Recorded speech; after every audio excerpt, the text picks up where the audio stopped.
Tonight, an old terror case now headed for a new trial. They were convicted of a plot to derail a Via train. How a judge's error changed everything. Brazil now says it will accept help to fight the Amazon fires, but there are strings attached. The moment Costco came to China is our moment. And you thought your Costco was a zoo. This is The National.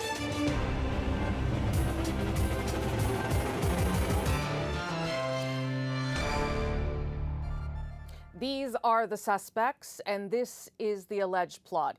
In 2015, two men were convicted on terror-related charges, accused of planning to derail a Via Rail train in the Greater Toronto area. Today, that verdict was set aside. A new trial granted for Shaheb Essegayer and Rahed Jasser by Ontario's highest court. Why? All because of how the jury was selected. Habiba Nasheen explains why the next trial could be very different. This, the Crown argued, is where it was all supposed to happen, on train tracks between New York and Toronto. It was a case that consumed law enforcement on both sides of the border. Rahed Jasser and Shaheb Essegayer were both found guilty and given life sentences for their role in the Via Rail terror plot. At the heart of the case were recordings and testimony of an FBI agent who had befriended the two men. Wearing an elaborate disguise to conceal his identity, the FBI agent spoke to CBC News after the trial. He tells me that one of the plots was to derail a train, and we're going to visit a dear brother who was in this plot with him to derail a train. But from the beginning, there were questions about the trial, especially about Essegayer, who appeared to be mentally unwell. He refused to take part or be represented by a lawyer. But an issue with the jury selection is what led to a new trial being ordered. Jasser's legal team argued that jury selection violated the men's right to a fair trial. Fair jury selection procedures are really a hallmark of the Canadian justice system. Megan Savard was the lawyer for Rahed Jasser during his appeal. He was grateful. It's a lot of information to process, and obviously the next steps after a successful appeal are not always clear, but happy and grateful. The Crown says it will proceed with a new trial and has 60 days to decide to appeal today's ruling in the Supreme Court. So, Habiba, with this new trial now ordered, what, if anything, could be different this second time around? Well, the biggest change since the trial, while Essegayer has been in prison, we know that he's been under treatment for schizophrenia. He has submitted statements to the court for his appeal, stating that he was suffering from schizophrenia throughout the trial. So if he decides to go for a defense of not criminally responsible in the new trial, that could play out very differently. Second, the FBI informant you just saw in my story has written a book, almost a tell-all about the case, and has given interviews, including to the CBC. So if there were any statements he made in the book that contradict what he said on the stand, that could prove to be very useful for the defense. Could be different trial indeed. Thanks very much, Habiba. Appreciate it. Thank you. Now, both Essegayer and Jasser are still in custody. Jasser's lawyer says they will stay there unless there's a successful bail application. If politics could put out fires, the Amazon rainforest might be safe tonight, but that is not the case.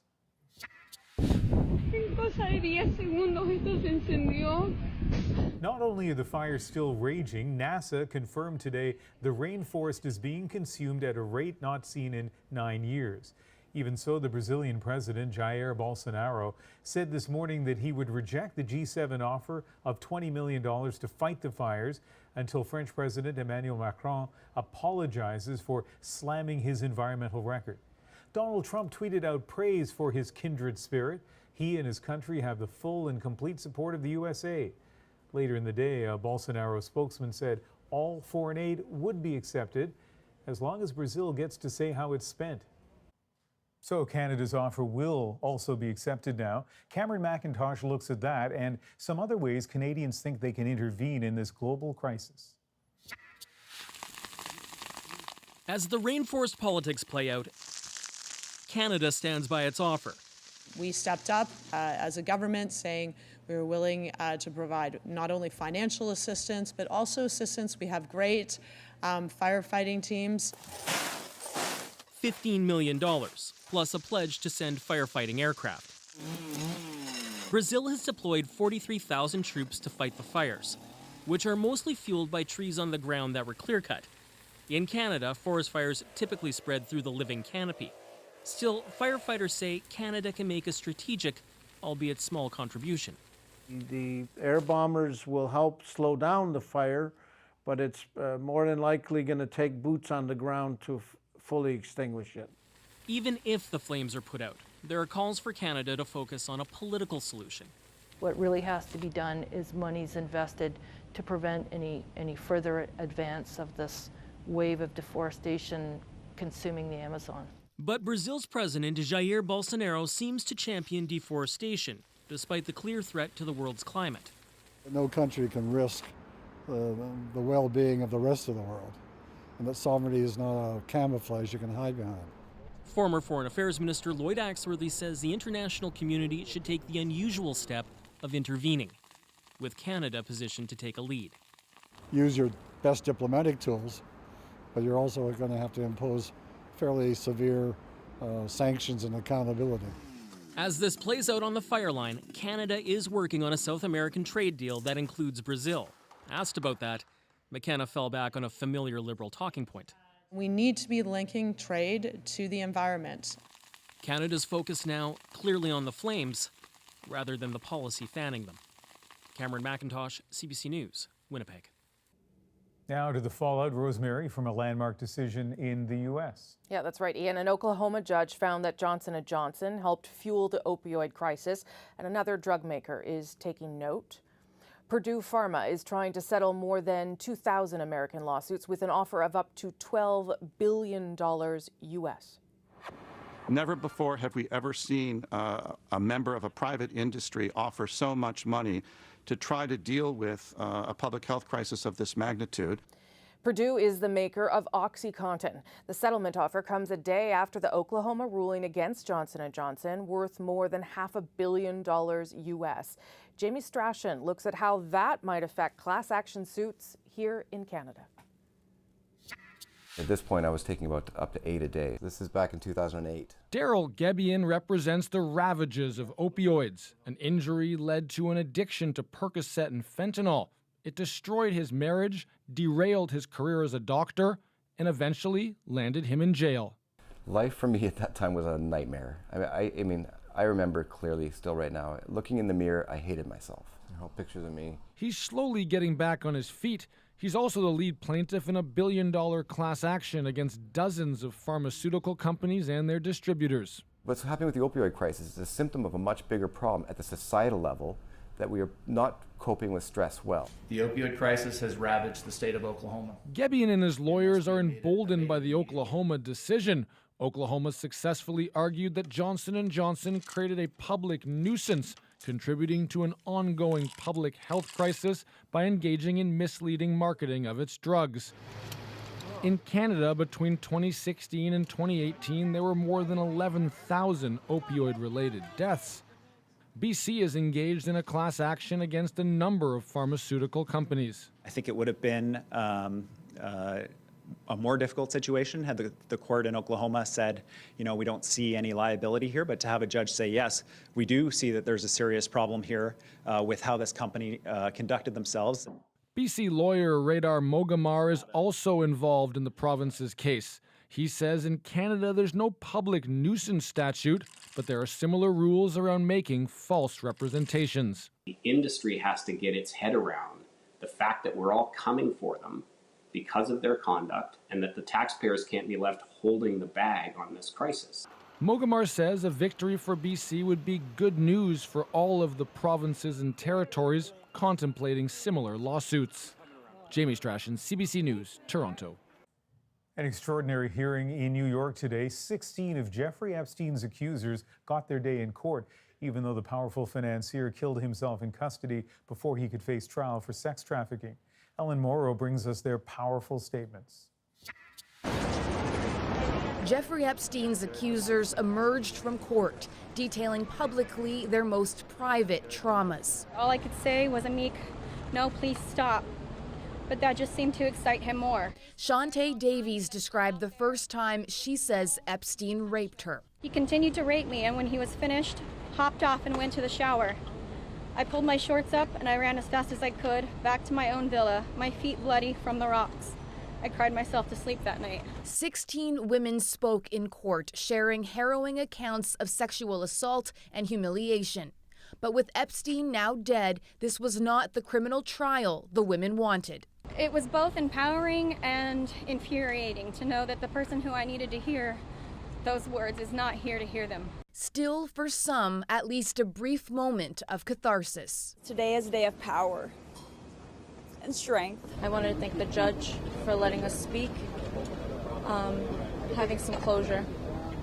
It's still going to be a rough road. The focus now turns to civil suits against Epstein's estate and investigations into his alleged co-conspirators. They include former girlfriend Ghislaine Maxwell. There are allegations she lured teenage girls for Epstein to abuse and traffic to his powerful circle. I won't stop fighting. I will never be silenced until these people are brought to justice. Virginia Roberts Giuffre says Epstein forced her to have sex with Prince Andrew when she was a teenager, an allegation Prince Andrew vehemently denies, writing in a statement, "I would not condone, participate in, or encourage any such behavior." Today, Roberts said, "He knows exactly what he's done, and I hope he comes clean about it." The U.S. Justice Department has warned any possible Epstein accomplices not to rest easy, vowing they'll be prosecuted, a promise ever more pressing with the scope of Epstein's alleged crimes increasingly laid bare. It makes me sick to my stomach that there's perpetrators out there that obviously helped him in many ways for a very long time, and they're still out there with no punishment. Ellen Morrow, CBC News, Washington. Also in court today, one of Epstein's lawyers hinted at a conspiracy, calling Epstein's injuries far more consistent with assault than suicide. The medical examiner has ruled the financier hanged himself. Conservative leader Andrew Scheer kept a fairly low profile today, but his party did make some news in Quebec because of some confusion around the party's precise stand on abortion. Last week, Scheer faced a similar challenge over the issue of same-sex marriage. These sorts of issues can put his party on the defensive. Katie Simpson explains. There's never been a pride parade in the rural Ontario community of Winchester, outside of Ottawa. Though Eric Duncan says he's always felt accepted here, just as he does in the Conservative Party. I would not be running in this election if I felt in any way encumbered or unwelcome, and I've had the total opposite. Duncan says he's one of 4 openly gay Conservative candidates, and he believes leader Andrew Scheer has evolved from his initial opposition to same-sex marriage. I know of several family members and friends that have as well, and that's what we should be celebrating or acknowledging, how far we've come as a country. The Conservatives are facing pointed questions on social issues, since Scheer himself has not been as direct in his own words, according to critics. We need to make sure that he looks Canadians in the eyes and tells exactly what he thinks, and in order to make sure that Canadians can make a choice. When the Liberals dragged out this old video of Scheer opposing equal marriage, They cannot therefore be married. the Conservative leader avoided public questions, putting out a statement instead saying he unequivocally supports same-sex marriage as defined in law. In Quebec, there's also confusion about Scheer's position on abortion. C'est faux, ça. C'est faux, c'est totalement faux. Some candidates say they believed backbench Conservative MPs would not be allowed to table private members' bills on this issue.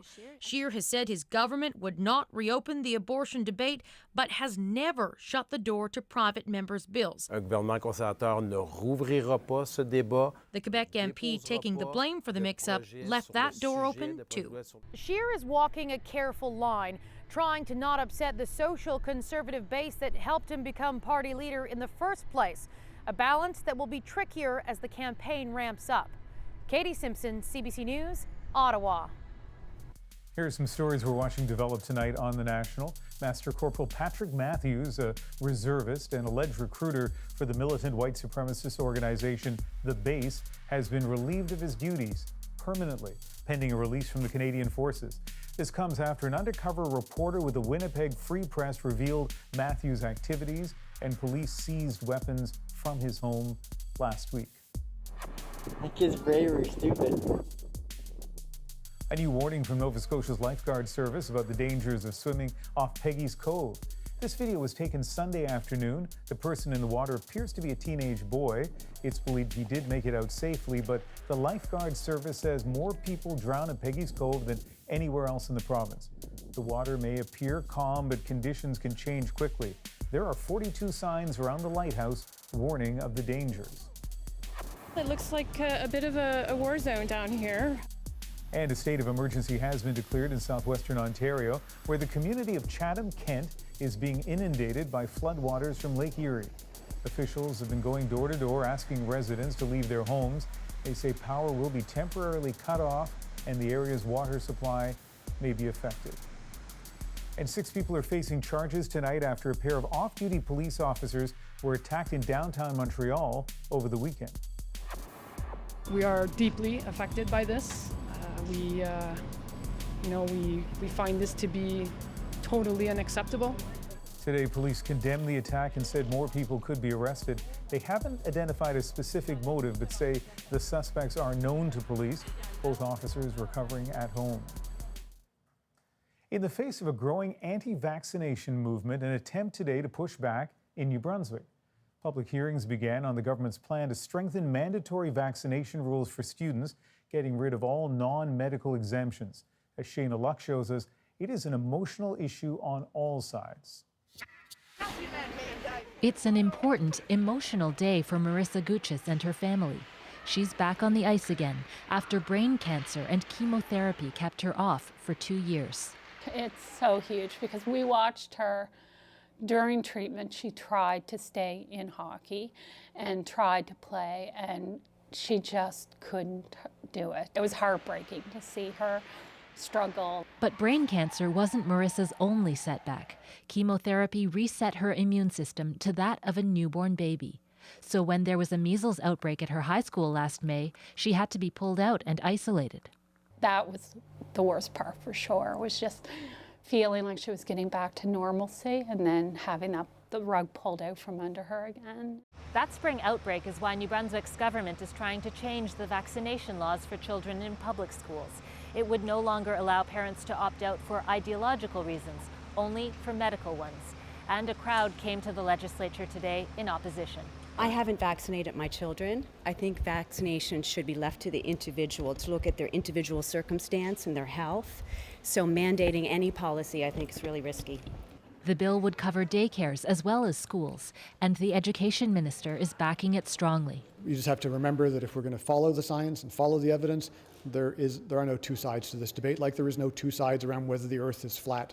Marissa still can't be vaccinated for at least another 3 months, so she can only hope for an uneventful start to the school year. I think they should be mandatory because, like, in the middle of May, an entire school had to just stop, almost get shut down. A lot of us had to go home just because a few people didn't get the right shots. So I think it's important that everyone does. If the bill passes, the changes would take effect in September 2021. Shayna Luck, CBC News, Fredericton. New Brunswick's vaccination rules are already some of the strictest in Canada. Ontario is the only other province that requires students to be vaccinated to attend school, but there are exemptions to that rule for medical reasons or for conscience or religious belief. There is a rule change this year, though, for parents in British Columbia. They will have to report their child's vaccination status, but it's not mandatory for kids to be immunized to go to school. Still ahead on the National, just in time for back to school, why kids are eating better than they used to. I don't know. I think I ate okay. And if you think your local Costco gets crazy on a Saturday, how about this? That seems bad. China's first Costco was so popular, they had to call the cops. We'll take you there in our moment. But first, anybody need a pedicure? What you're looking at is pumice blanketing an area the size of a city. in the southwest Pacific. This is from satellite. A NASA scientist provided Manhattan to give a sense of scale. These so-called pumice rafts come from volcanic eruptions. Buoyant gases in the rocks bring them to the surface. These sailors say it took them 6 to 8 hours to pass through a heaving, hissing, tinkling patch of volcanic glass.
Scenes like this have been few and far between this summer in California. More rain and overall cooler temperatures had meant an unusually tame fire season. Welcome news after the past 2 record-breaking and destructive years. But that doesn't mean California is in the clear just yet. It's given firefighters and residents time to prepare for what could come, including better protection for the equestrian facilities in the state. Kim Brunhuber looks at the lessons learned and the scars that remain. It's like hell came to town that day. You're just thinking this can't be happening. This is worse than a nightmare. Here at this equestrian training center 70 kilometers north of San Diego, there's little evidence of the inferno. No fire scars, no burn marks, except those etched on their skin. When the lilac fire tore through San Diego County, the hundreds of palm trees that lined this road lit up like Roman candles. Fiery darts shooting into your barn. And your barn was? Yeah, it was right here? Right here, yeah. Herrick's filly, Lovely Finish, was inside. He had no choice, he says, but to go in after her. These deep burns in my elbow and all this is, that's permanent. Herrick spent 12 days in the burn unit. As for Lovely Finish, about half of her body was severely burned. A lot of people didn't think she'd make it through the night. Tragically, almost 50 horses died, including 6 Herrick trained or owned, some of them perishing after they ran back into their burning stalls. Massive fires are becoming more common in California, but the regulations governing facilities like these haven't changed. For instance, there were no sprinklers here. The law still doesn't require them, despite calls from animal rights activists to make them mandatory. It's the most life-saving thing that you can do for these animals is to have sprinkler systems. They installed the fire sprinklers. After the deadly fire, this training center now has installed them. It's kind of like shutting the door after the horse is already loose.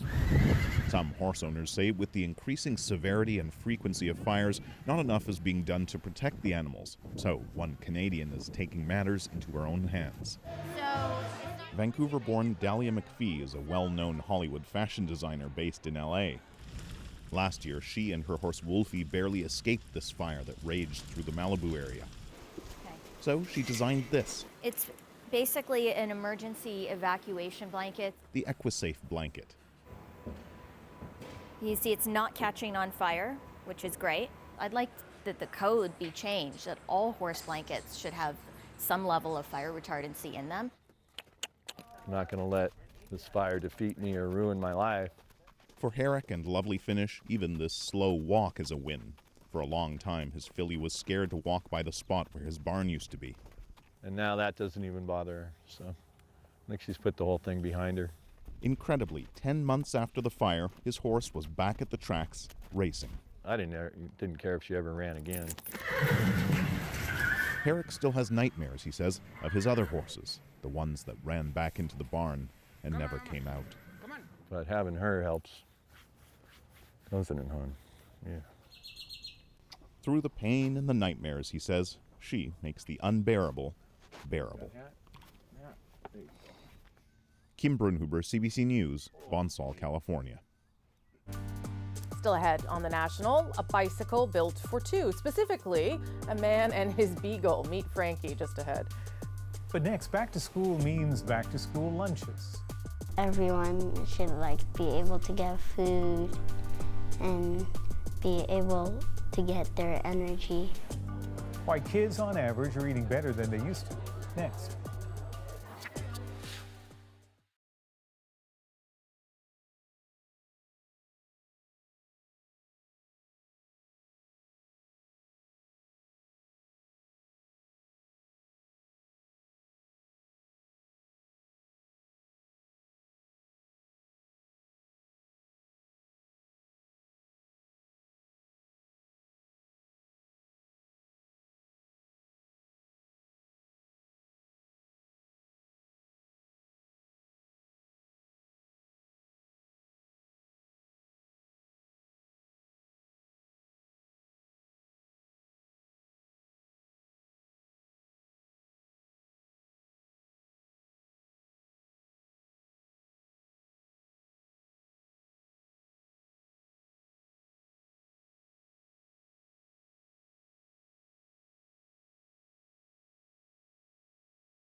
Now is the time for fresh supplies, fresh excitement, and maybe just a little bit of dread. For kids and parents, it comes back to 3 words: back to school.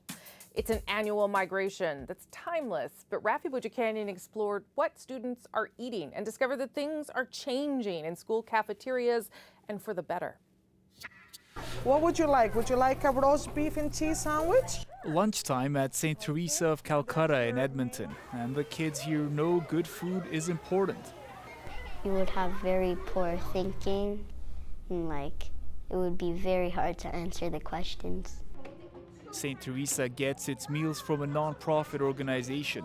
On the menu, kid-friendly choices that also meet their nutritional needs. We're finding that children really do, from a standpoint of carrots and sandwiches and tacos and some of the other things that we're providing, that they're actually very positive. A new Canadian study surveyed 7,000 students or their parents over an 11-year period. It shows school children are developing better eating habits, more fruits and vegetables. They're also eating less calories from those minimally nutritious foods or junk foods. It's a modest improvement because we're still very far from a perfect score. The study author says the changes may come from provincial policies that restrict what beverages or foods can be sold on school property. Food is like comfort, like the taste of mom's cooking. Canada introduced a new food guide in January, but it's just a guide. Canada is the only G7 country with no mandatory national food policy in place. With an election soon, dietitians say it's a conversation that should happen, but a national policy is hard when schools are governed by provinces. We would need to be mindful that we would want to integrate into provincial curriculum. We would want to make sure that schools and districts have autonomy. For the kids at St. Teresa, better nutrition is a no-brainer. I think that everyone should be able to get food and be able to get their energy. The federal Liberals listed a national school food program in their budget this year, a promise with no funding so far. Rafi Boudjikanian, CBC News, Edmonton. In the far north, access to the right kind of food can be an even bigger challenge. Earlier this year, David Common showed us a program in Iqaluit High School, meeting that challenge head on. Traditional, nutritional food made for students, by students. Yeah, so all of this needs to be done. First is the potatoes, I'd say. If one of you could shred meat and 2 of you could do potatoes. You're making lunch right now? We are. Lunch yes. for how many people?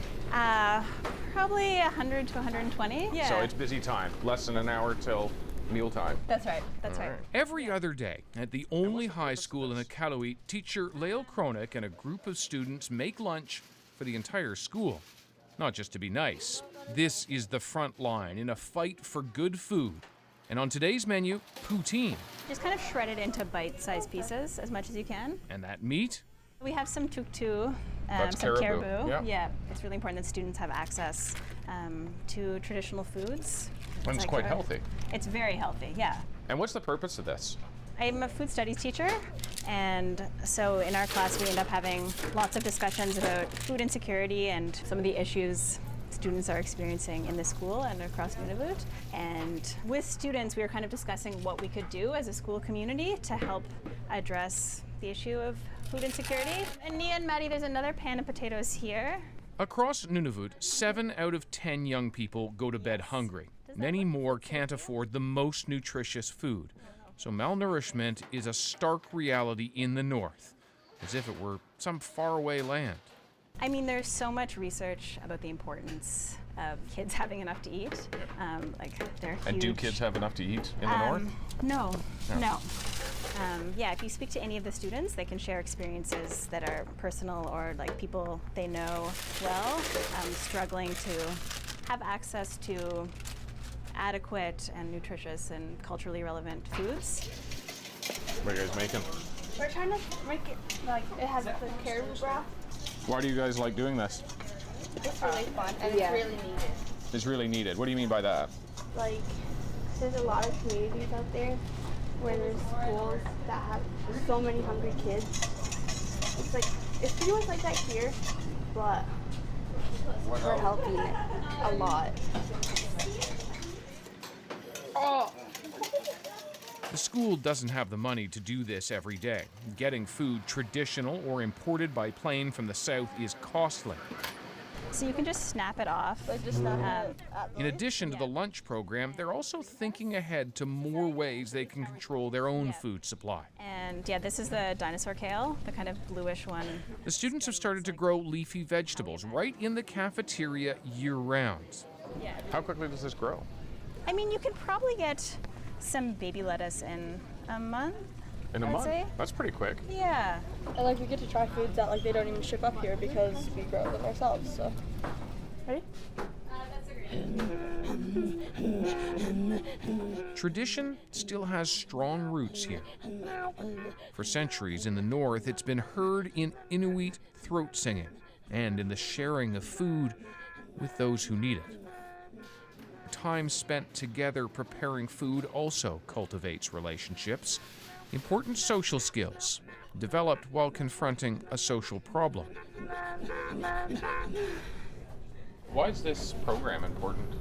It helps students that can't really get food at home by their parents working. I know this gets a bit personal, but could this be the only meal of the day for some of your students? Yeah, I mean, we're lucky we also have a breakfast program, and we have bannock at recess, but I've heard from students, like, when we don't serve lunch, sometimes they just don't have lunch for sure. And we also have some students who take home leftovers, and like they've said, they share it with their brothers and sisters. So yeah, I think it is a big deal for many of our students. As the line snakes through the school's cafeteria, there's an understanding that, as great as this is, it is not the solution to the problem of hunger. These meals are an interim, partial fix. But a pretty popular one, too. David Common, CBC News, Iqaluit. An update to that story. Lael Cronick, the teacher that you saw there in David's piece, tells us they don't have enough funding to keep the lunch program going through the entire school year. She says it will go on as long as it can until the money dries up. Next on The National, a new survey says Tuesday is the most productive day of the week. But if you were too burnt out to get much done today, this next segment's for you. I think it's really damaging for your mental health. It definitely was for mine. I felt very, very lonely. I was starting to get depressed. Why the things we do to make work easier are having a negative effect on our health.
Food.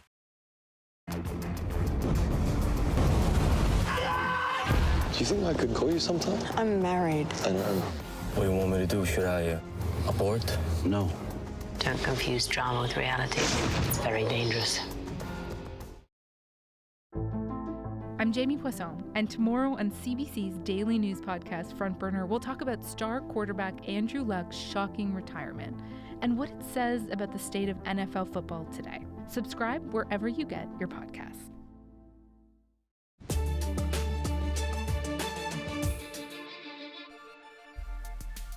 Welcome back. Tonight we're tracking Tropical Storm Dorian as it heads towards Puerto Rico. Residents there spent the day boarding up windows and buying supplies as the storm continues to strengthen. It's expected to near hurricane force as it passes over the island. The forecast prompted the governor to declare a state of emergency.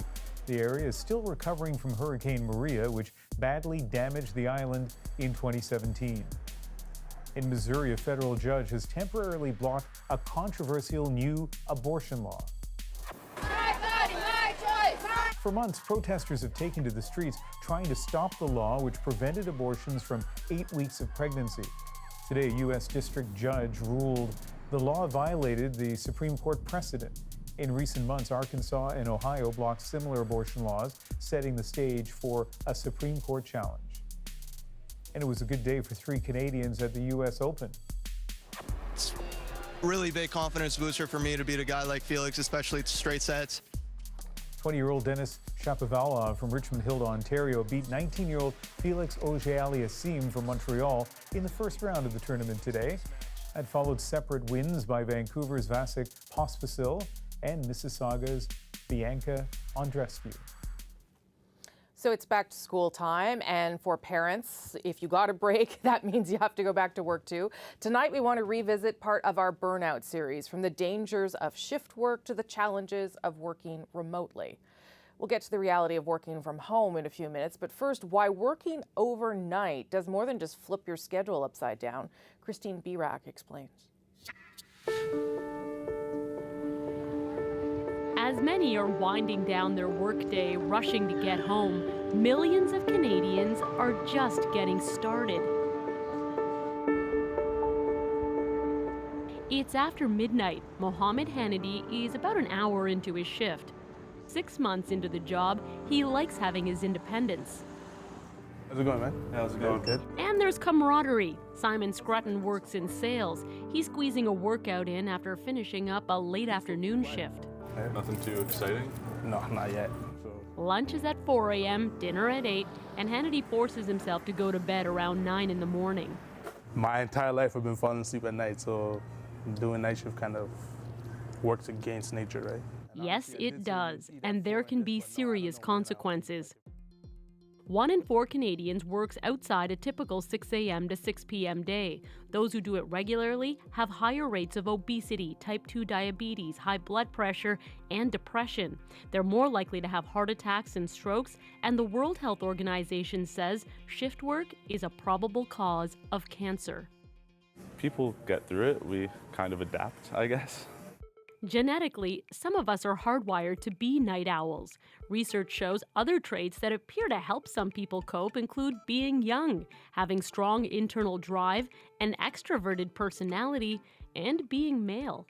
The problem is when you're fighting that biology, when it's not your choice. That's when often there's consequence. Neurologist Dr. Brian Murray studies how sleep, or the lack of it, affects the brain and our health. Like this little blip here, is this, how bad is that? Is that going to be a problem for you down the road? Many of his patients are shift workers.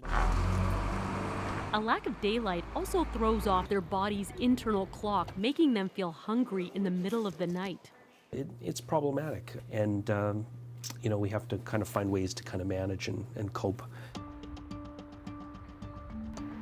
It's now 3 in the morning. Eventually, day becomes night, night is day, and it's all just one thing. His health strategy? Eat light at night. Researchers recommend protein-rich foods like eggs, fish, and beans. Drink water. Small doses of caffeine can also help. and save carb-heavy meals for morning to help fall asleep. You sleep in the daytime, you work at night type of thing, so you're still getting your sleep time. Chef Randy Hamilton says self-discipline and routine is the key, but doctors say the night shift will likely be disrupted. Eventually, one day, we may have, a genetic panel where we could say, you're just not cut out for shift work. As life speeds up in our 24/7 world, shift work remains a hard day's night on the body and mind. Christine Burak, CBC News, Toronto. Canadians are pushing the boundaries of the 9-to-5 workday in other ways, too. For many, that means leaving the office behind altogether. But with the freedom of working from home also comes a cost. Here's Diane Buckner. All right, and look, certain layers are going to change. So here I'm going to change to a completely different drum groove right here. Adam Simmons teaches a very 2019 type of music class, showing grade school students how to remix popular songs. And now let's see what this sounds like. Simmons' company, which employs other teachers as well, has a contract with the Toronto School Board. But when he started his business, he did most of his work at home and hated it. I think it's really damaging for your mental health. It definitely was for mine. I felt very, very lonely. I was starting to get depressed.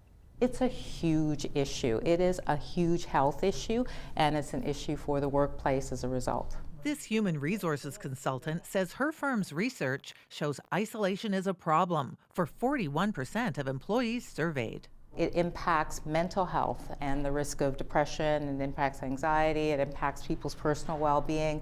It also impacts your physical health.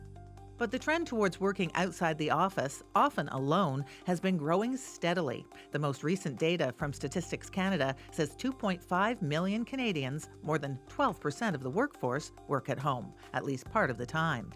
And as remote work has grown, so have mental health costs, now at 30% of all disability claims.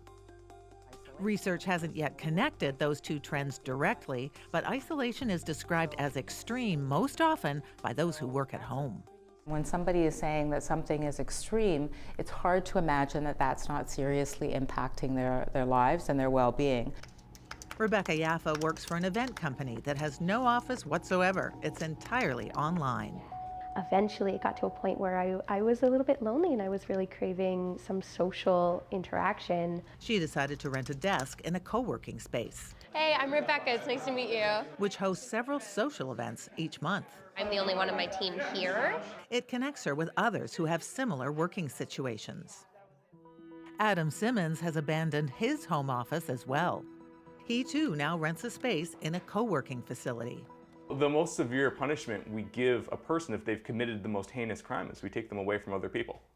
Like solitary confinement. Yeah, that's the worst punishment we have. Experts say the key to working alone and avoiding loneliness is staying connected. How did that sound? A reminder of the importance of maintaining a real social network. Diane Buckner, CBC News, Toronto. Next, our moment when China's first Costco was so popular, they had to call the cops. Nobody lonely in that scene. We'll have the full story next. But first. In case you missed it, move over Doug the Pug and Jif Palm. There's a new Canadian top dog climbing the social media charts or making his way through the streets of Halifax in style. Frankie. Meet Frankie, the beagle. Sometimes he's on a boat, sometimes he's on a bus, but his preferred method of getting around, a backpack and his owner's bike. The backpack just, I don't know, it sort of happened. It turned out he liked biking, like with the backpack. And who wouldn't? Skipping through the city traffic and all the treats you can eat. Just look at his ears flopping in the wind. Those goggles are for style and comfort, in case you're wondering. Thanks to a string of live streams, Frankie has a few new friends. Within, 10 or 15 minutes, we had like 30,000 people watching it. I'm a little worried he might start thinking that he's, too good for me or something, right? Like that I'm going to be holding him back at this point, I think. And while the dog days of summer may be coming to an end, Frankie's content sure isn't. I have an idea of like live streaming him on my back coming from the park with like a bone in his mouth. Stay humble, little guy.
Am I in trouble?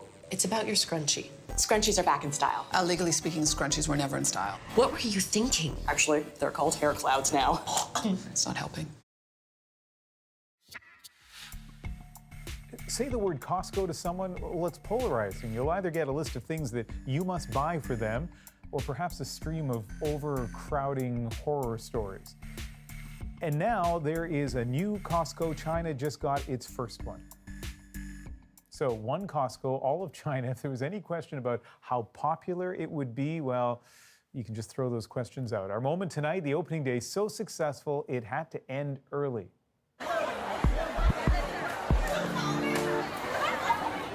At the meat counter, in the aisles, at the entrance and the checkout. The word crowd just seems small for all these people. The store opened at 8 o'clock this morning in Shanghai, the line stretching around the building. Signs warned it could take 3 hours just to park, and still they came.